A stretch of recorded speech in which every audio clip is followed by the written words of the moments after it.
दोस्तों बड़ी दुविधा थी। एलएसजी ने सीएसके को हरा तो दिया, पर बात किसकी करे। ऋतुराज ने सेंचुरी मार दी, मार्कस स्टोइनिस ने इतनी बढ़िया चेज कर दी सिंगल हैंडेडली और सेंचुरी भी लगा दी, और ऊपर से शिवम दुबे ने इतनी अच्छी फिनिशिंग दी कि अब हार्दिक को रिप्लेस कर लेगा वर्ल्ड कप में।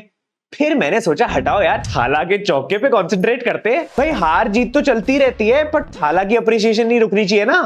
प्यारी समझ गई। क्या यार, बेचारे ऋतुराज गायकवाड़ की किस्मत के लिए बुरा तो लगता है। सीएसके मैच जीतती है तो भाई थाला को क्रेडिट चले जाता है, और इस बार तो बंदे ने खुद सेंचुरी मार की कोशिश करी सीएसके को मैच जिताने की, उसमें भी पता नहीं कहां से मार्कस स्टोइनिस आ गया, उसकी सेंचुरी का क्रेडिट भी खा गया, खुद एक सेंचुरी मार गया और चेज भी कर गया। ये ऑस्ट्रेलियंस इंडियन फैंस और इंडियन प्लेयर्स को साइलेंस और दुखी करना कब छोड़ेंगे। और भाई इस बार तो चेपॉक में रिकॉर्ड तोड़ने वाले ग्राउंड को चुप करा के गया है मार्कस स्टोइनिस। पैट कमिंस के लिए लगता है थाला को साइलेंस करना एक बारी काफी नहीं था, तो इसने इसको फोन मिलाया और बोला कि बेटा कल तू भी करके आएगा। पर यार ये तो चीटिंग होगी ना, उन्होंने रिवर्स हो गया हमारे साथ। पहली बार देखा है कि किसी ब्लू जर्सी वाले ने येलो जर्सी वालों को साइलेंस किया है। हाँ भाई, कैसी लगी?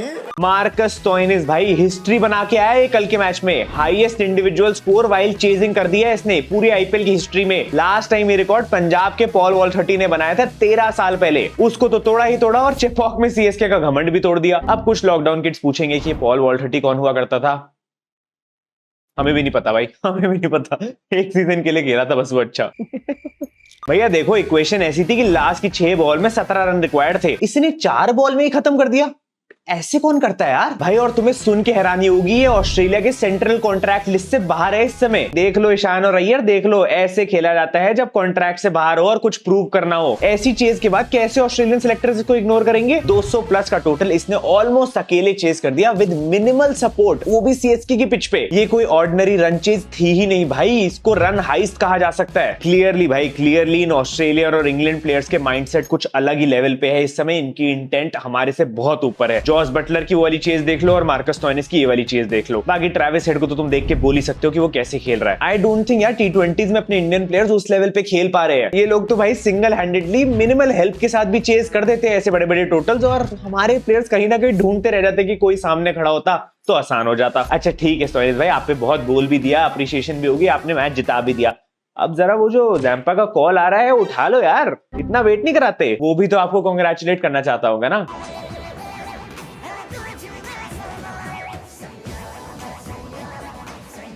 कल जायसवाल ने सेंचुरी मारी थी और आज ऋतुराज ने सेंचुरी मार दी। साफ कह दिया है बंदे ने कि ये भी रेस में आना चाहता है। नहीं ऋतु भाई, रियलिस्टिकली देखे तो मुझे नहीं लगता यार आप स्कीम ऑफ थिंग्स में हो, और आप वर्ल्ड कप अभी नहीं आ सकते हो, चाहे आप अभी कितना भी अच्छा खेल लो। हाँ आप कहो तो वो वर्ल्ड कप के बाद एक जिम्बाब्वे वाली सीरीज है, उसमें आपकी टिकट जरूर बुक करा देंगे। बकचोदी मत कर लो। मैं तो सोच रहा हूँ आज दिल्ली और गुजरात का मैच है, गिल के पास भी तो चांस है। पहले जायसवाल ने मारी, अब ऋतुराज ने मार दी, और आज गिल भी मार सकता है सेंचुरी। बट ऋतु भाई ऑनेस्टली यार क्या सेंचुरी ठोकी है, काफी अच्छी इनिंग्स थी। सीजन के स्टार्टिंग में फॉर्म थोड़ा सा गड़बड़ सा लग रहा था, लेकिन अब बंदा देखते ही देखते ऑरेंज कैप की रेस में सेकंड नंबर पे आ गया है। ठीक है यार, वेल प्लेड, बट वो इनफ नहीं हो पाया। बट तुम ये देखो कि भाई एक ही हफ्ते में 2 बार एलएसजी से हार गए 2 दिन के अंदर, और इनका अगला मैच वो सनराइजर्स हैदराबाद से है, आ जाएगा हेडेक। तो ऑलरेडी चेन्नई जो है वो टॉप 4 से बाहर हो रखी है, इनके लिए अब थोड़ी सी मुश्किलें बढ़ रही है। भाई कैप्टेंसी का पता नहीं, लेकिन टॉस जीत के राजी नहीं है बंदा। 7 के 7 टॉस हार चुका है। क्या पता ये भी थाला को ट्रिब्यूट देने के लिए हो और फिर अगले 7 टॉस ये जीत जाए।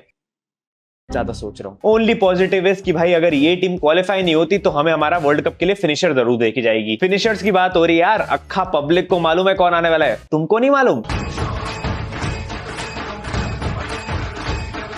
66 रन 27 बॉल्स में, इनसेन हिटिंग है ये। देख लो भाई जड्डू और हार्दिक जी, इसे कहते हैं फिनिशिंग। भाई ये बंदा ना असली सीएसके प्लेयर है दिल से। ये टीम के लिए कंट्रीब्यूशन भी देता है और फैन सर्विस भी करता है। बंदा आता है, बॉलर्स का करियर खाता है, सिक्सेस मारता है और आखिरी ओवर से पहले आउट हो जाता है ताकि थाला की बैटिंग आ पाए। भाई बंदे ने अपने सिक्सेस से हिंट दिया है कौन आने वाला था। 7 सिक्सेस मारे थाला फॉर अ रीजन, और एंड में आए थाला पहली बॉल पे चौका मार के निकल लिए। क्या यार थाला, 1-2 बॉलें और खेल लेते तो मेरे को टाइटल थंबनेल मिल जाता। अब तो मैं ऑनेस्टली बोलूंगा, कल के और आज के मैच के बाद हार्दिक वर्सेस दुबे का कोई पॉइंट नहीं है। दुबे की आईपीएल में मास्टर क्लास चल रही है और हार्दिक की हर जगह डिजास्टर क्लास। तुम दोनों की परफॉर्मेंसेस में जमीन आसमान का डिफरेंस देख सकते हो। और उसके बावजूद भी अगर सिलेक्टर्स हार्दिक को प्लेइंग 11 में डालने का सोचते हैं तो भाई हम फैंस को तो नाराज होना चाहिए। इनफैक्ट मैं मानता हूं इससे ज्यादा कंसिस्टेंटली हमारे पूरे मिडिल ऑर्डर में कोई नहीं खेल रहा है। इनफैक्ट सूर्या भाई भी उतने अच्छे फॉर्म में नहीं लग रहे जितना ये अच्छा खेल रहा है। और यार ये गलत बात है, हार्दिक अपना ही प्लेयर है, हमें उसके लिए सिंपैथाइज करना चाहिए। ये मुंबई के बस के पीछे ये कौन लिख के आया है?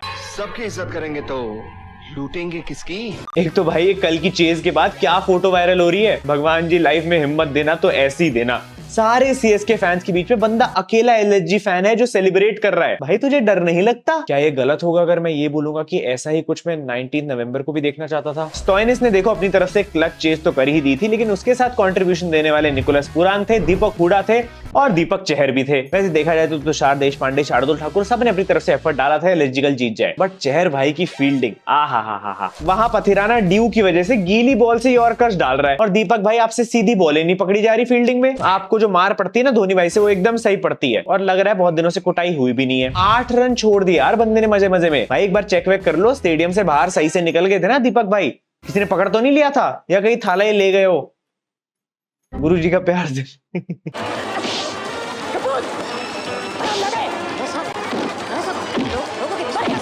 देखो सीएसके को हारता हुआ देखने डेवॉन कॉनवे भी आया था इस बार, एंड इवन दो वो इस सीजन के लिए रूल आउट हो चुका है, उसका रिप्लेसमेंट भी आ चुका है, बट स्टिल भाई बंदे की डेडिकेशन है कि वो प्रैक्टिस सेशंस अटेंड कर रहा है सीएसके के। ये सब मैं तुम्हें इसलिए बता रहा हूँ क्योंकि एक ये है डेवॉन कॉनवे, गुड एग्जांपल, और दूसरी तरफ ये डैरिल मिचेल। यूजुअली जब ऐसे 30+ ईयर्स के प्लेयर्स सीएसके में आते हैं तो भाई वो अपना 2.0 वर्जन देते हैं।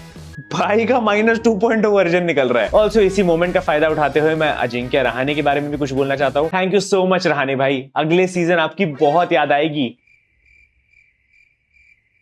और जड्डू भाई ये क्या है? ये क्या है? आपकी इस परफॉर्मेंस को देख के सिलेक्टर्स ने स्पेशली आपके लिए एक मैसेज भेजा है। नहीं जा रहा तू वर्ल्ड कप।